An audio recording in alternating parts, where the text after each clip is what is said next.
What's up guys, my name is Andre and welcome to a new video. I think that this video is at least 3 years overdue. I've been telling you guys that I was going to replace my computer case since forever, since I've bought this computer. Because things have gone kind of critical here, as you can kind of tell. We have all sorts of crap hanging around. I mean, I've got an SSD, two 2.5-inch hard drives and one 3.5 back there. And the main problem with this case since forever is the fact that this case doesn't have any 120mm holes or stuff to put the actual fans on. So the AO has just been laying around in here. So I've decided to get myself a brand new case. And yes, this is brand new. This is the first time ever in my life that I have purchased a brand new case. So let's first I'm gonna have to clean up this mess because I was messing around with this Pentium 4 rig and trying to use it for capture. I'm going to put this thing apart, and then we're going to place the case over there, and we're going to do a nice video upgrading the case on my main computer. Okay, so first order of business is actually to open up this case and see what it comes with, because again, I have never purchased a brand new case in my life. This is the first time I bought something like this brand new. Plus, this would be a nice time to clean the mess that my computer is currently and replace the thermal paste on the CPU, because that hasn't been done in at least 2 years. Since now I've got some fresh thermal paste laying around and I'm not overclocking it seriously. I'm just going to use the white stuff, which should be around, yes, there we go. I'm just going to use the white stuff because I'm not overclocking. I've got an AIO, it's a huge IHS. There's no reason to go crazy with the thermal paste. See, how do I open this thing up? Oh, below. It's just a matter of pulling it up.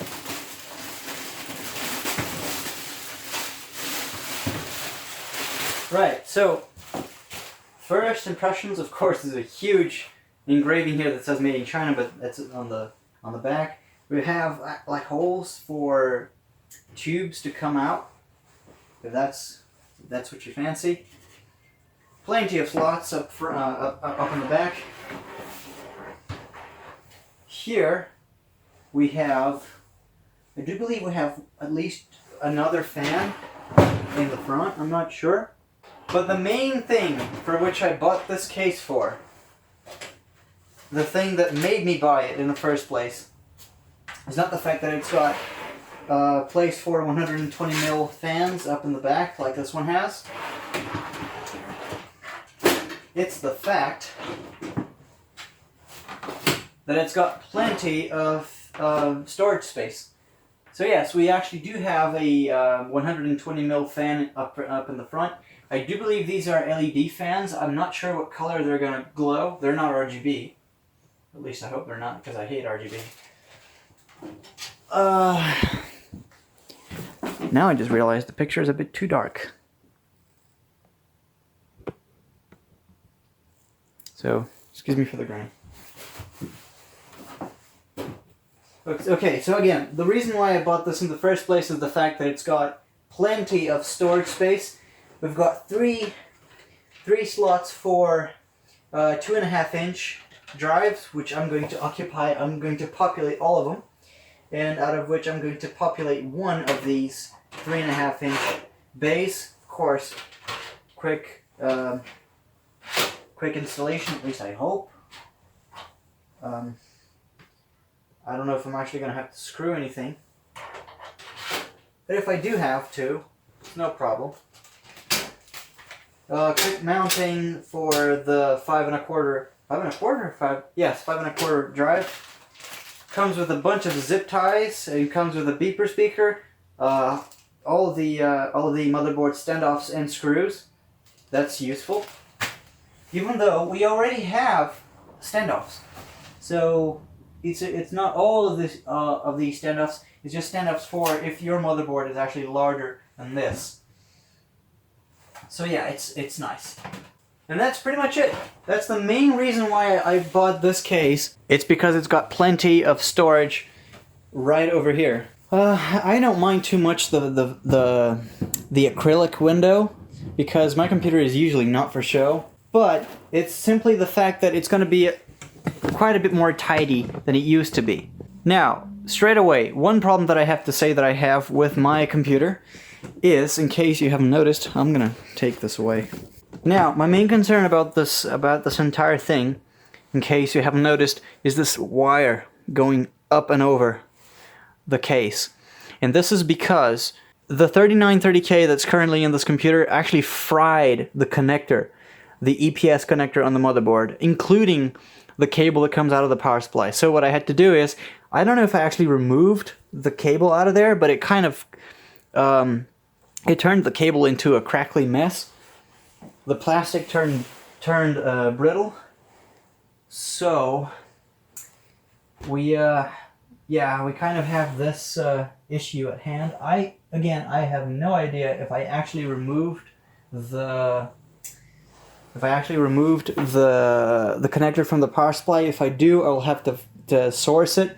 So what I did is, and this is sacrilegious, but this wire is actually soldered to the back of the EPS on the motherboard because this CPU uses so much power that it actually fries the connector. So I'm gonna go ahead and shut it off. Please don't have yes.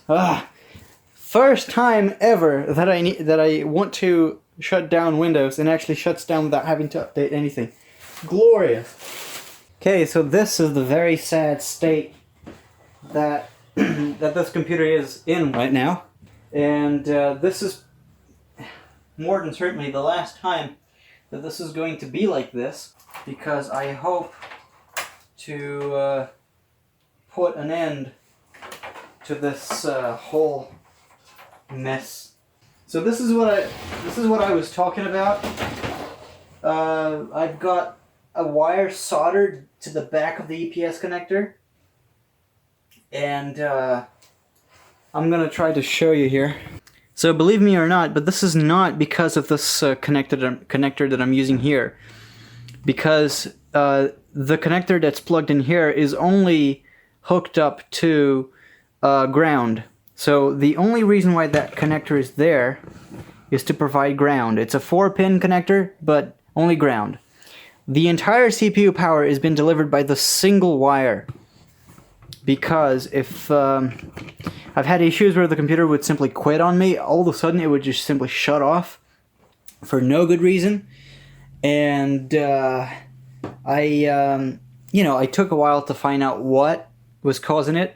But thankfully, because of the LEDs that are located on the motherboard, I was able to source where the problem was coming from. It was simply like the CPU was dead.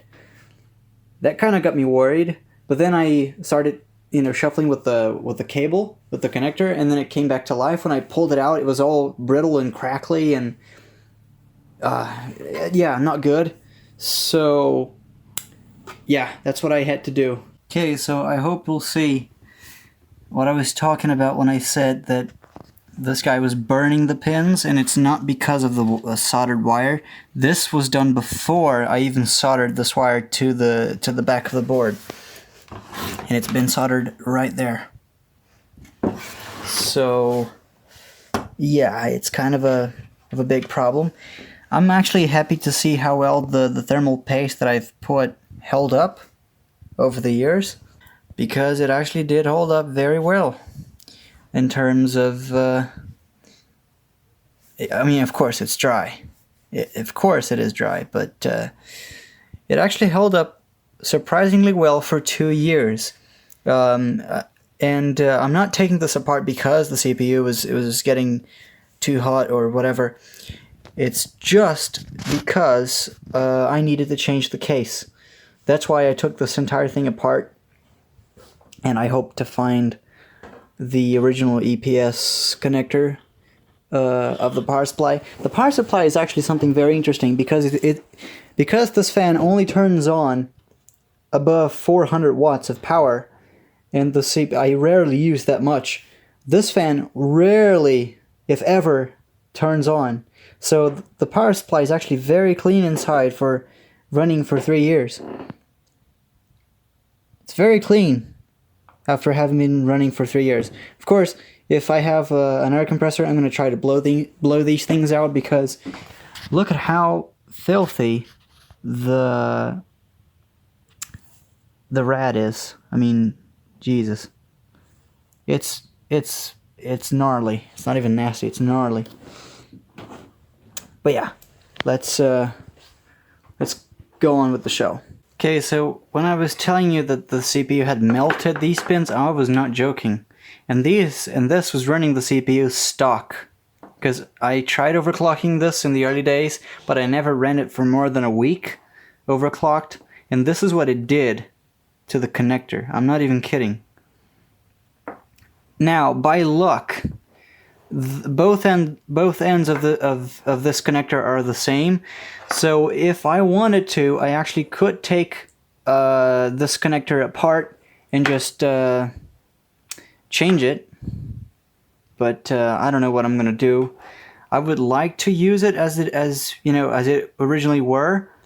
As you can see, the power supply end of the connector is fine. I don't know what happened. Honestly, I have no idea what this is. This is the side of the CPU.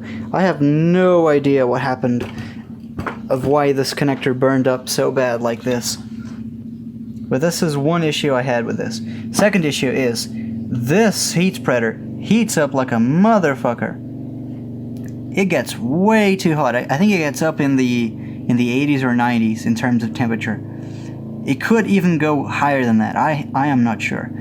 You can see that I have one stick missing. I actually sold one of the sticks because a friend was in a dire need of one, so I sold it to him. I plan on buying that back because these are not standard DDR3 modules. These are DDR3 1600 ECC non-registered.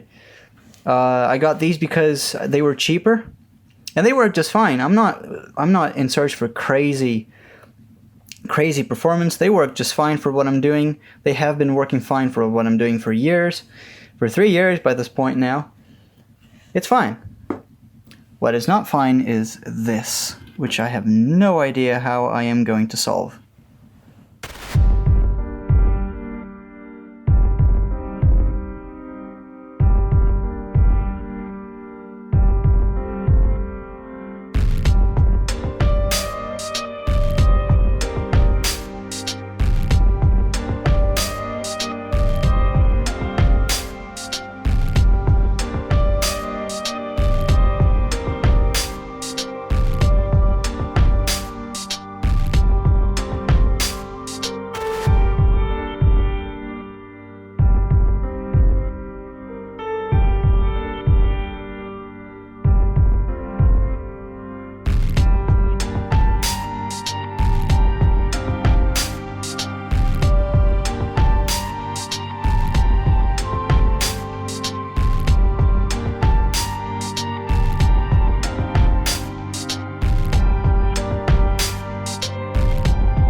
Okay, so I had already recorded an end for this video, but I wasn't using a tripod, so I didn't think it was worthy of showing.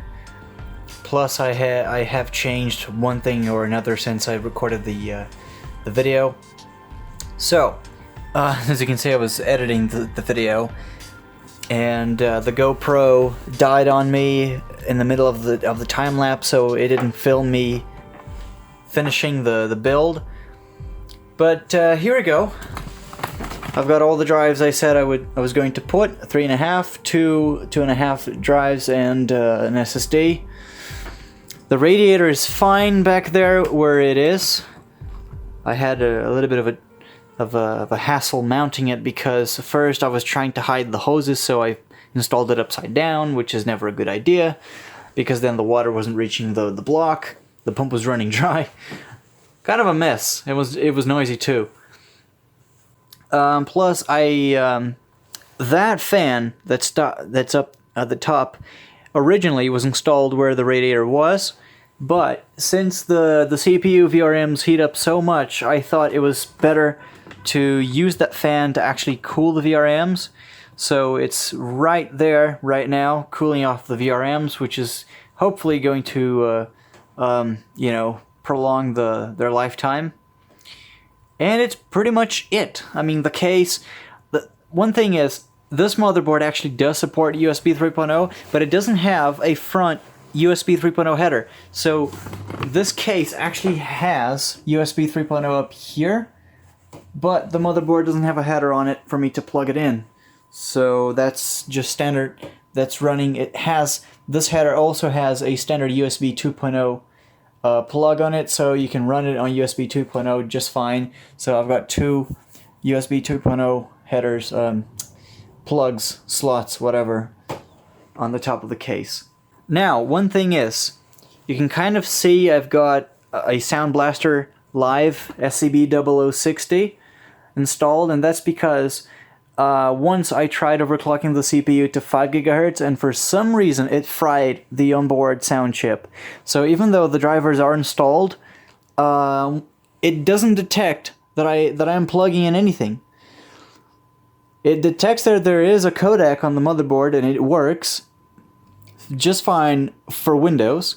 But when I plug something in here or in the back, it doesn't detect that I've plugged something in, so it doesn't produce any sound. So I'm using a CT4830, also known as the SB0060, with KX drivers to use this on Windows 10, and it works just fine. Of course, I'm not going to have EAX 3D, EAX 3.0 or something like that, but that's not really the reason why it's there. It's just, you know, it's just there for utility, not for actual pleasure. But that's it for this video, guys. I hope you guys enjoyed it, and I'm going to see you next time, hopefully in the future, because now I've got a spare case, and I've got this system to show, I've got the quad-core system to show in the other room, I've got this mess to organize. But yeah, I'll see you guys next time, and take care.